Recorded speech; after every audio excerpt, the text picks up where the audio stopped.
Welcome to the Holycritshow. My name is Zulawab. My name is Muhammad Khidir.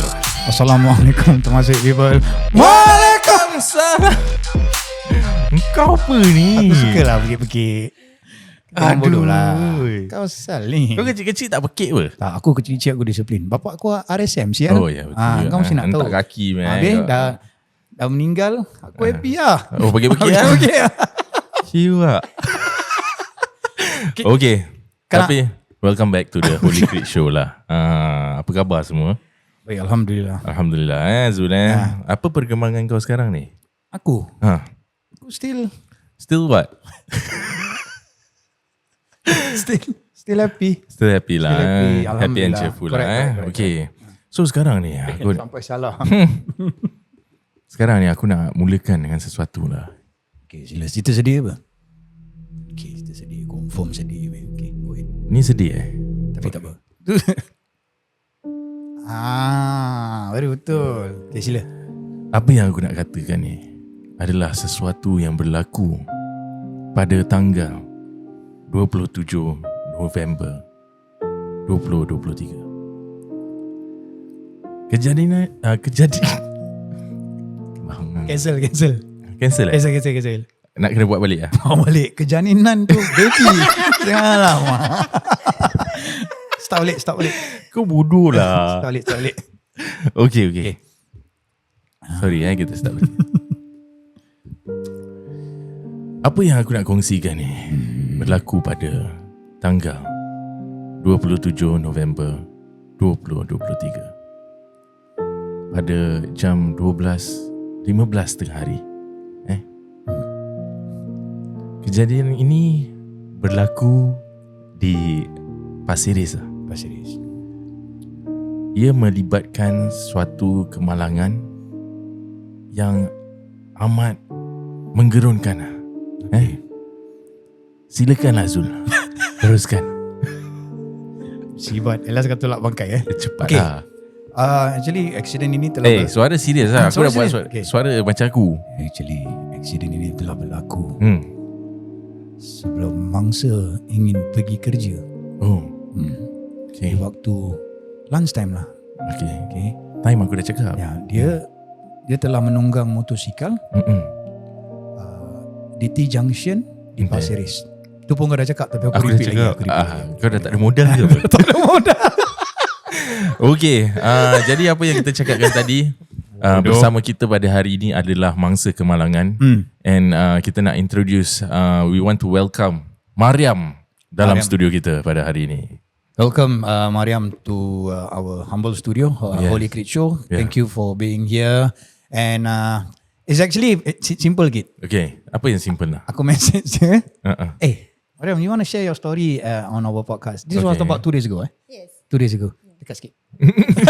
Relax sangat tu. Relax sangat. Tu dah relax. Habis. Kau macam rumah sendiri. Itulah. So 2 days ago aku message dia cakap, okay Ken, why not? Cakap, your story is quite inspiring.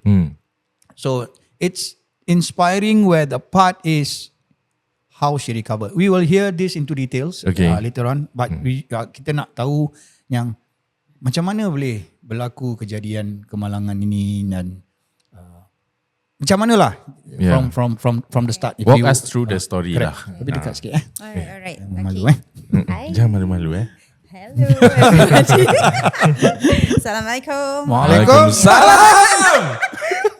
Okay, my name is Maryam. Okay. So I'm the one who they introduced about the Mangsa Kemalangan that happens last year.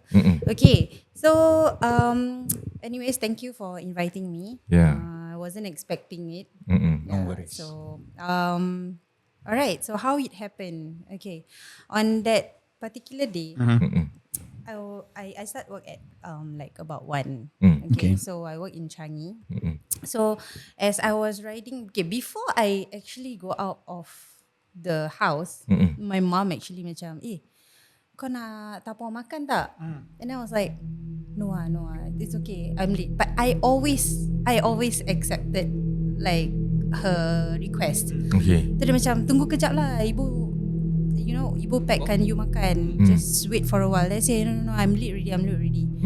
So I left, and then rode off. That was the last thing I remembered. So what happened was, it's at this T junction. I was riding straight. It was green light. It was clear as day. It wasn't raining or whatever.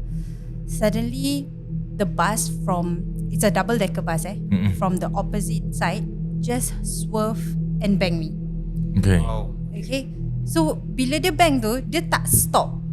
When the bus bang me, it drags me at least for about 2 to 3 meters. Okay, but the traffic light tak ada yang green arrow tu. Yeah, so it's the old traffic light. So Okay. you turn when the road is clear. But it's impossible that the bus couldn't see me because it was in the afternoon. Yeah. And my bike is very striking. Okay. Later you guys can see the photos. Okay. Yeah. So I really do not remember what happened. But from pictures, I see that it hit me direct. I was direct smack in the middle of the bus. Wow. Okay. So I even have my friends saying that, bus tu yang rabak saya kau je tengok. Serious I saw the photo. I'm gonna upload the photos as well in the video. Bas tu rabak kau okay? As in like I look okay because why? Budak ada I think budak-budak Grab took a photo and send in their group chat. Yeah, So yeah. I was literally sitting beside the bus, like cross-legged, and just like in daze with my helmet on. Don't know what's happening. I couldn't remember that, but yeah, I was still okay. But little did you know, I actually sustained a lot of injuries from I that. see. Wow. Yeah. So after I was banged, I don't know what happened. Because I only realized like 3 days later because I was in a coma for 3 days. So the injuries that I sustained was very bad that my liver actually split into half. How did that happen? I think it's the impact. So the liver is here, right? So because the impact is directly from my right, like straight, like from head to toe. Yeah. So that's my first injury. Then my second injury was my tongue almost split into half. Okay. Yes. And then my right feet actually have multiple fractures. So it was really like shattered. It shattered. And then left feet was hairline crack. Okay. Hairline crack. And then I sustained like some cuts on my hands, on my face, because the reason why the tongue was split happens because dia punya visor pecah. Okay. Yeah, so the visor pecah, I think it cuts into me lah. Sorry ni nak stop. Ni nak buat kelakar sikit. Apa? You right, lidah terkeluar apa? Tak lah. Bongok apa? Korang tengah mood serius ni. Yalah. Aku tanya. It might happen. Yeah. Macam terkejut je. Gitu. It might happen. Nampak? Apa kau? Lagu. It might happen. Continue boleh. Lidah terkeluar. Aku tengah imagine perangai lah. Dia macam orang nak shoot basketball. Yes. Correct. Bodoh. Okay, silakan. Okay. So then there was this one injury. Okay, because I was halfway under the bus. What stops me from going under the bus is my bike stuck to the gap Okay. of the bus lah. What bike are you riding by the way? I'm riding Sniper. Okay. Yes, Okay. Sniper bike lah. So I was dragged, and then I think I was under the bus for quite some time because I sustained burn injuries. Okay. Okay, first Because of the drag. Tayar no, engine engine bawah Engine bus. panas.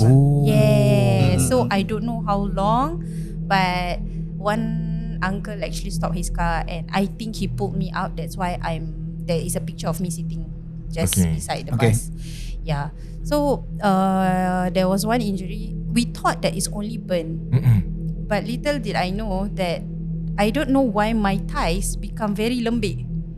Yeah, it was just like bila you touch dia macam Wobble lah benda tu. Dia macam air when you Yeah. macam ni when you put like a cloth on an air, then you press dia macam Correct. Macam waterbed gitu yes, lah. waterbed, exactly. Like waterbed. Then I was like, asal So actually, doctor explained to me, because of the impact, my fat layer and my muscle layer actually sheared. So dia terbuka.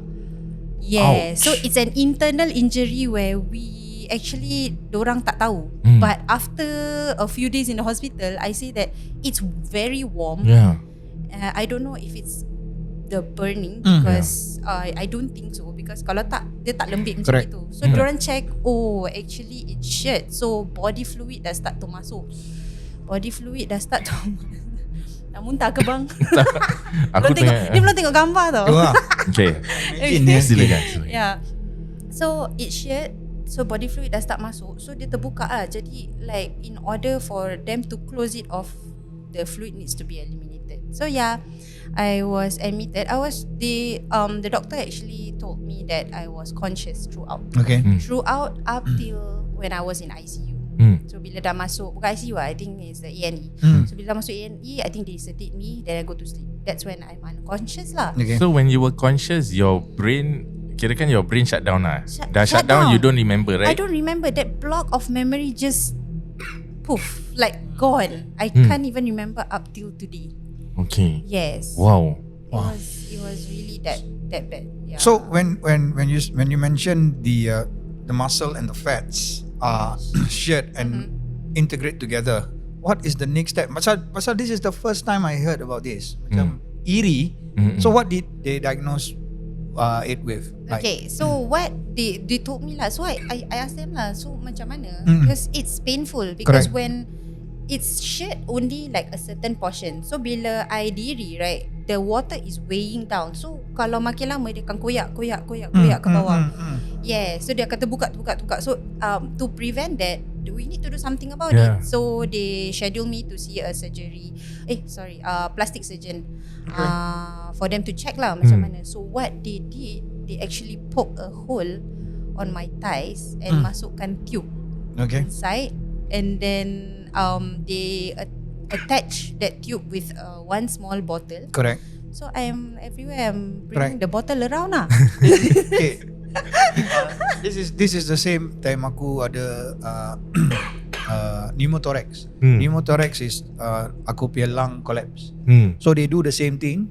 They give me local anesthetic, tebuk, potong, masukkan jari, masukkan tube. Pasal aku punya liver dah masuk air.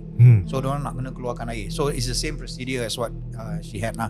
But mine is not serious. Pasal dia dekat sini. Ni kat kaki siul tempat untuk orang. Where you walk around and everything. But it's difficult because apa? Bila diorang dah poke that tube and then with that bottle going around with me, diorang wrap. After that they wrap. Okay. They wrap so that in hope that dia akan naturally melekat balik. But it's legs. Your movements is from legs. Correct. So I was bedridden for 3 months. If I move around, my legs will have to move because I am moving on my hands. I cannot move using my feet. Yeah, so I'm like literally walking with my my butt. Susah juga kalau fikir balik susah You need to shift around. It's really difficult. Sometimes I tell you like I wanted to give up. Just lie down lah. It's fine. You know, sampai everything. But I can't. Because nak mandi semua macam mana? Tak mandi 3 bulan. Yalah. Betul apa? Yeah. So you need to move to, what do they call that? Yang dorang have to bring you to the toilet. Not the big pen. No, not the bed pen. Yes, there's a wheelchair but ada hole in the middle. Correct. So I have to move to that constantly. If I want to pee, I want to shower, all that's what I tell you in a day. I go to the toilet at least 3 to 4 times. Sometimes macam tak nak minum air because you don't want to go to the toilet. Yeah. So hats off to my mom.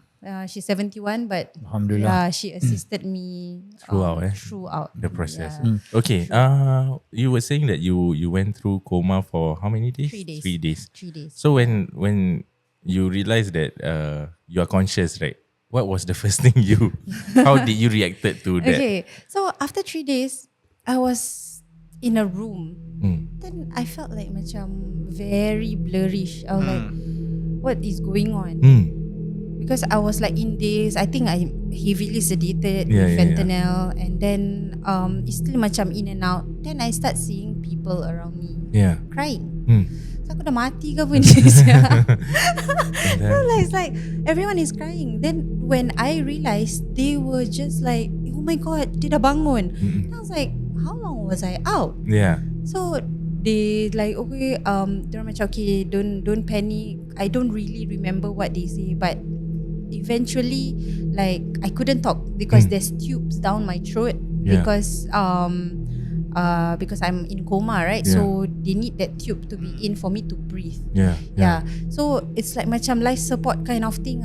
Then I have tubes all over my neck because they need to input all the anesthesia in me. I was strapped to the bed actually. Pasal diorang takut, I think meronta. yes, I think macam unknowingly I will just have a reaction. Correct. So takut macam anything happen. So I was strapped to the bed, like literally. So I was like, apa ni? Like even my hands are strapped. Kid suka kalau kena strap. Jangan apa ni BDSM things. Ada ni. Apa benda ni dalam ni? Pasal strap kan. Tak apalah, dia fokus. Sejak bila aku suka kena strap? Lain je. Submissive ke? Nonsense ada ni. Okay. Lagu. Okay. Continue lah serius. Okay then. Okay, so I was strapped to the bed and then people were crying around me. Then I couldn't talk, so I actually like signal I want to say something. So they passed me a whiteboard with a marker, but I didn't even realize that my thumb was broken. My thumb was broken. I just took the marker and start writing. And then they're like, what I wrote, the first is like, don't cry, I'm alive. Okay. Yeah, so lagi lah dorang macam, oh my god. Yeah, so it's like because I have like quite a number of siblings. Only like I think dorang boleh visit about 3 to 4 people at one time. Yeah, so that was the reaction lah. I was still in and out. When I saw that, I wrote and then I sleep back. So in and out of sleep, that I was really, really awake. I think on the 4th day. Yeah, on the 4th day I was really awake, and then I was like, oh damn, that shit happened. Then you start to yeah, realize. then I start to realize. After 4 days. After 4 days, because I was still high. Yeah, so I was like, oh shit, that happened. Then the nurse keep on like, pasal nurse nak kena always engage with you, right? So the nurse asked, do you know what happened? I said, I think I know. I went to an accident. Do you remember what happened? I said, no. Okay, so they go through with me. And then like, kena langgar bus. Do you remember? I say I don't remember at all. So they cakap okay. Then they go through with me lah. Why I cannot go out of the bed, atau why am I strapped on and all that. I have to go for MRI. So imagine lying down on the bed for 5 days. Korang just flat on the bed. Can you imagine like you with no movements? It's really, really stress. You know, like it's really stressing me out lah. Okay, during that period of time, are you actively going to the gym or running or doing exercises? Okay, before that, I am actually doing like power building, so muscle building and powerlifting movements. So I am actually like in and out of like programs. Programs. So like 11 weeks program, 12 week program. So I was like at my strongest. Oh, nice. Honestly, I was at my strongest. I think that helps. Not helps like help during the accident, but I think it helps. Exactly what the doctor said. So the doctor actually asked me, "Hey, you work out?" Then I'm like, "Yeah, why?" They say, "Wah, lucky." I say, "Why lah?" Then he say, "Oh, because if not, the extent of your injury will be worse, and even death, because your muscles is very weak. It doesn't protect your bones. More bone shattered, more pain. So your pain threshold might not be high. You cannot tahan. So your body might just give up. I see. So because of the muscles that I built that protects the bone, when I'm in shock, doctor say that naturally we flex. So when you flex, the impact, the muscle actually took in the impact. Wow. It's like a protective layer of all the bones and stuff like that. That is how important strength training is. Yours is only on your arms. Come on lah. Every part of the body is important lah. Tak nampak bu. Dia cakap tak nampak. Anyway, we will bring this to the next episode. I think there will be more interesting story on the recovery path. Yes. Okay, so we'll see you there. Bye-bye.